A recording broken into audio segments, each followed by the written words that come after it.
Hello, mahal. Nandito na ako. Anong niluluto mo?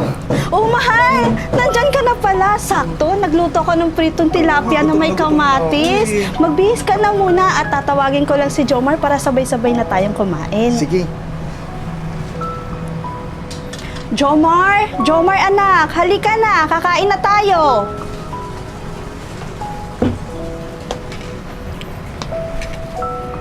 Mahal, teka lang. Parang napapansin ko pakunti ng pakunti yung pagkain na hinahain mo. Di mo na ba ako mahal? Mahal, pasensya ka na ha. Yan lang kasi yung nakayanan ng inaabot mong pera. Hayaan mo, sa susunod, makakabili rin tayo ng masasarap na ulam. Ah, ganun ba? Hayaan mo, kakausapin ko si boss na dagdagan yung sahod ko para sa pangangailangan ng ating pamilya. At dalisay, pag-ibig parang halamanan, araw-araw ay may tiyangan, hamog tubig. Sir. Oh, Pwede po ba kayong Anong makausap ng personal? sige, doon tayo sa loob ng aking opisina. Doon tayo mag-usap sa loob. Sige po, sir. Salamat po. Oh, Ricardo, ano kailangan mo? Sir, bali ganito po kasi. Kakapalan ko na po yung mukha ko. Baka pwede pong humingi ng dagdag sahod kasi hirap na hirap po kami ngayon at magka-college pa po yung anak ko. Teka, Ricardo. Ano ba trabaho mo dito? Sa production po. Yun pala eh, sa production. Kung ano yung binibigay sa production, yun din ang magiging sweldo mo. Tsaka, hindi ka naman nakapagtapos ng pag-aaral eh. Ano pa rason para i-promote kita at dagdagan ko sweldo mo? Pasalamat ka pa nga ah. At tinanggap kita sa kumpanya ko kahit hindi ka nakapagtapos. Pero sir, matagal na ako sa inyo. At late na nga ako umuwi. Alas 9 na ako sir umuwi. Unang-una sa lahat, Ricardo, walang nag-oobliga sa'yo na magtrabaho hanggang alas 9 ng gabi. Kasi pagan mo yan eh. Akala ko nga gustong-gusto mo magtrabaho. Pero inuulit ko, hindi ako nagbibigay ng overtime. Pero sir, parang Wala na. awa nyo na po. Tapos na ang usapan na ito. Lumabas ka na. Sir! Wag na. Tama na. Sekretary, palabasin na ito. Oh. Sir, maawa na kayo. Darating ang araw, lilipas ka rin, tulad ng Ricardo, okay ka lang ba? Para ka naman namamroblema. Ay, kasi hindi na sumasapat yung kinikita natin. Lalo na ngayon, mag-aaral na si Jomar. Kaya kapos na kapos yung pangangailangan ng pamilya ko ngayon. Ay, Oo nga, ang late kaya ng sahod natin. Tapos ang aga natin pinapapasok at late na pa tayo nakakauwi.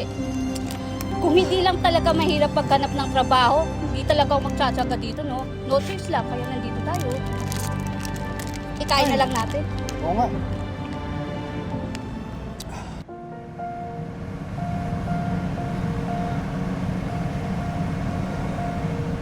Mahal, bakit ang lungkot mo? May problema ka ba, mahal?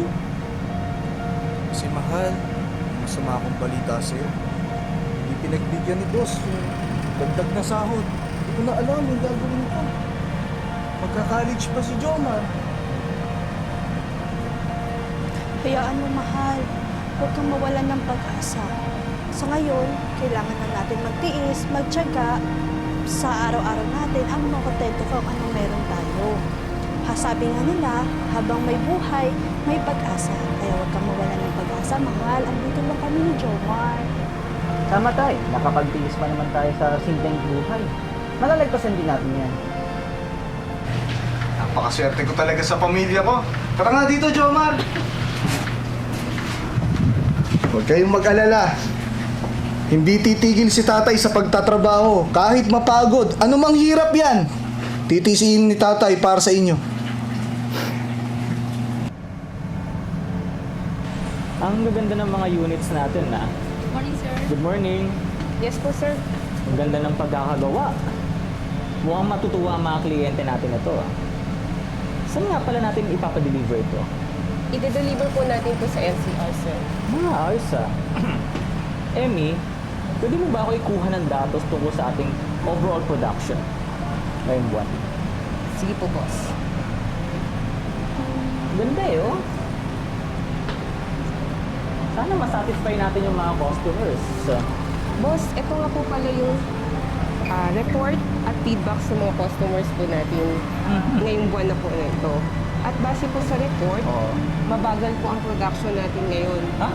Talaga? Ang gaganda na ng mga items natin. Mukhang satisfied yung mga customers. Tapos, mababa pa rin yung ano natin, rating. Yes po, boss. Paano nangyari yun? Hindi ko po alam. Ganito na lang gagawin natin. Dagdagan mo ng oras ang mga trabahador natin para ma-meet lahat ng quota ng production rate natin. At kapag may nagreklamo, tanggalin sa trabaho. Masasunod po, boss. Ayos, makukuha na natin yung sweldo natin. Ito na. Whew! Na-excite na ako. Siguradong malaki yun. Oo nga. Oh, isang buwan tayo nag-OT yun. Diba? Isang buwan din yun. Malaki yun. Malaki yun. Ayos. Whew!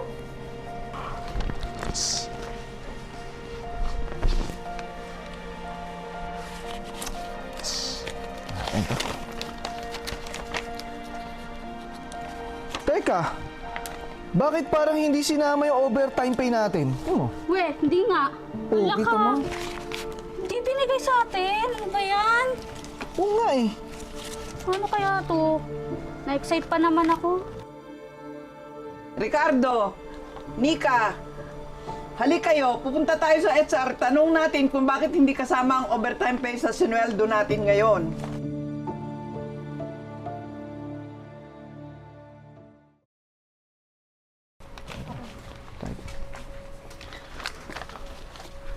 Miss Jen, kasi natanggap namin yung sahod namin, kaso hindi kasama yung overtime pay. Bakit ganun? Aba, wag mo akong ginaganyan dahil inutos lang sa amin yun. Kung gusto mo, puntahan nyo na lang si Don Guillermo at siya ang tanungin nyo.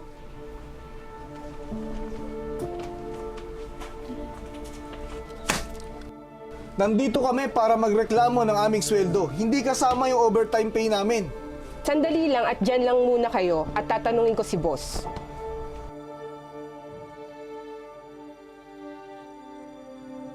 Boss! Boss! Ano ba yun, Emmy? May mga nagre-reklamo po ng mga trabahador tungkol po sa sweldo Ang nila. gulo mo naman, oh. Naglalaro ako eh. Ano naman ba? Ano naman ba nangyayari? Hindi po sila nabayaran yung overtime pay po nila. Diba? Kaya kita hinar. Alam mo na gagawin mo?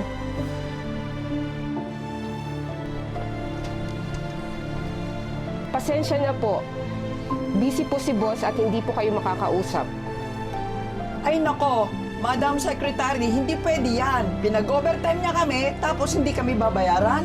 Parang may mali doon. Ate, relax lang. Pasensya na po, Miss Amy. Pasabi naman po kay boss.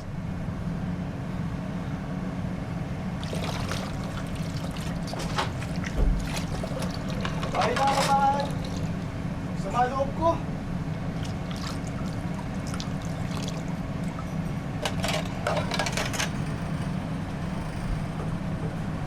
Mahal, napano ka? Anong nangyari sa'yo? Eh kasi mahal. Hindi binayaran ni boss yung overtime pay namin. Paano na lang yung pang-tuition ni Jomar? Bakit ganun naman, mahal? Anong nangyari? Hindi ba't dapat ibigay nila kung anong benepisyo ang meron kayo? Oo nga tay, araw-araw na kayo gabi umuwi. Halos hindi kumakain si nanay. Kakahintay sa inyo. Hindi na nga anak. Gusto ko magreklamo eh. O maghawin ng reklamo kaso hindi mo alam kung kanino ko lalapit. Sinong ahensya ang aking lalapitan para masolusyonan ang problema ito. Tay, meron ako napanood sa Facebook Live. Pangalan, #pala.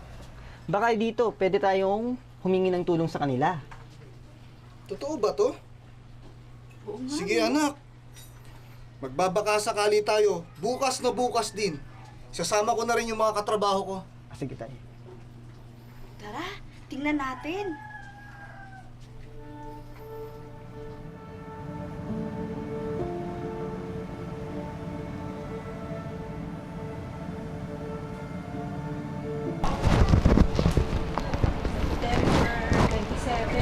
Good morning po, sir.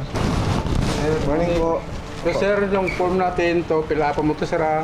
Lahat Opo. ng may check, pilapan nyo po, pati dito sa likod. Tapos ipapasa yun na lang kayo namin doon. Ito sa. Thank you po, sir. Iko. Good morning po, sir. Good morning ano po. pong may paglilingkod po namin? Magpapalegal advice lang po. Sige, maupo po kayo. Tatawagin ko lang po yung lawyer. Thank you. Good morning, Mr. Batong Bakal. Good morning po. Opo, ako po yun. Ano po ang yung reklamo, sir? Hello po, attorney. Bali, ganito po kasi. Gusto ko po sanang ireklamo yung employer ko po at yung boss ko. Kasi po, pakiramdam ko, hindi kami binabayaran ng tama. Tsaka yung overtime pay po namin, ayaw po kaming bayaran. Pumapasok po kami ng alas 6 ng umaga, umuwi kami ng alas 9 ng gabi.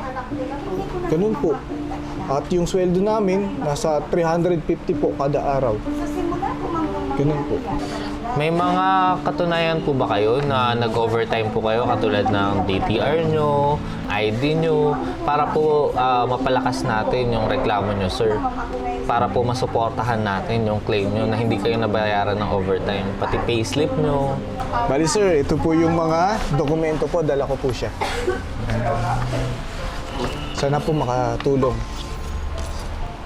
Sige sir, Sir Ricardo, ganito po ang gagawin natin. Base po sa nakita ko, may merit naman po ang kaso nyo. Medyo malakas nga po. Pumunta po tayo ngayon sa NLRC para mag-file ng reklamo laban sa employer nyo po. Kapag may mga katanungan pa po kayo, pwede natin namang i-check or tawagan ang kapwa lawyer na naka-duty doon para po ma-assistihan kayo sa mga katanungan nyo, lalo na dun sa form na i-fill up nyo. Ngayon po, may pagkain po ba kayo? Kumain na po ba kayo? Okay lang May po. pamasahe po ba kayo pa uwi? Okay lang po, okay lang po. Hindi po, eto po. Bibigyan ko po kayo ng pamasahe pangkain po at nakakaya naman po. pauwi. Para po tas nandito na rin po ang address. Ibibigay ko rin po sa inyo para po makapunta kayo na maayos doon. Ma-assistihan po kayo. Salamat po sir, sa tulong nyo. Salamat po sir. Walang anuman po, walang anuman. Pumunta agad si Ricardo sa NLRC ayon sa payo ng abogado ng PAO at agad itong nagsampa ng reklamo. Sa paggabay ng PAO kay Ricardo ay kanyang nalaman ang kanyang karapatan bilang manggagawa at mga hakbang na kailangan niyang gawin upang mabigyan ng lunas ang kanyang mga problema. Makalipas ang ilang araw, may natanggap ang kumpanya ni Don Guillermo na sulat mula sa NLRC.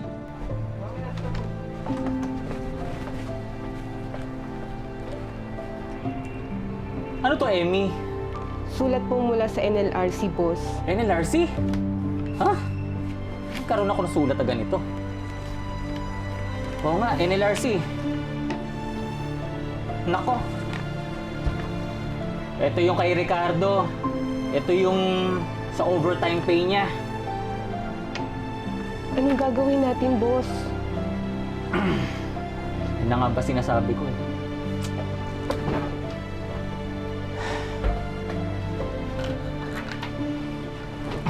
Boss, anong gagawin natin?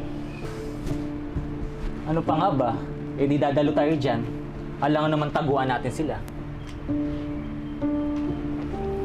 Sige po, boss.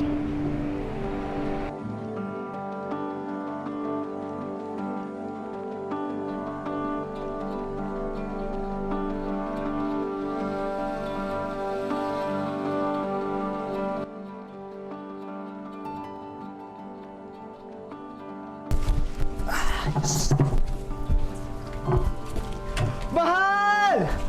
Good news! Ano yun, mahal?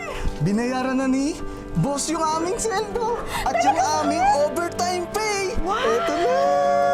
May pang-tuition na si Junjun! May bonus din ako ah! Sa'yo! Tay, ano balita? Ba't ang ingay dito? Alam mo kasi anak, binayaran na siya ni Don Guillermo, kaya masaya ang tatay mo, pati ako. Ang galing! Sa tulong ng Pao, nakamit ni tatay ang hustisya. Nay, tay, gusto ko na rin maging abogado para makatulong sa kapwa natin. Maganda yan anak. Susuportahan ka ng tatay at nanay mo sa iyong pangarap. Oo anak. Salamat, Tay. Salamat, Tay. Mabuhay ang PAW! At ang hashtag pala. Bawat nilalang may karapatan, buhay na ligtas sa pagdaramdam.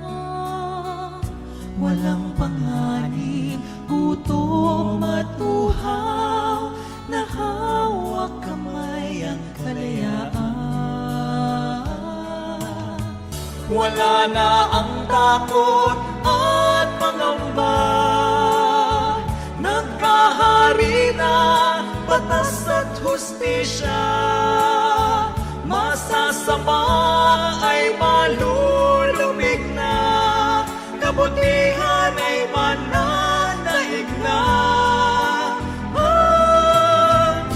Buong bayan ay magsasaya na, pantay-pantay, lahat masagana. Wala nang maaapit balisa. Tulong, tungo sa hustisya.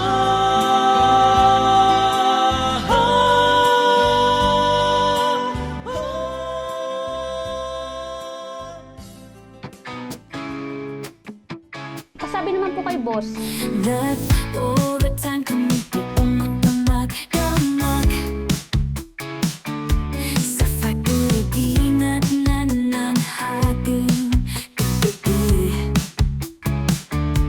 Ang bosong tila ba hindi nag-aalala sa aming pagod at oras na sinakripisyo. Ilang beses na bang naiwan ng bus para lang matapos lahat ng trabahong pabigla. Pero ang pangakong dagdag, unting-unti nawawala. Di rin nabigyan kahit ilang beses nang nakiusap. Overtime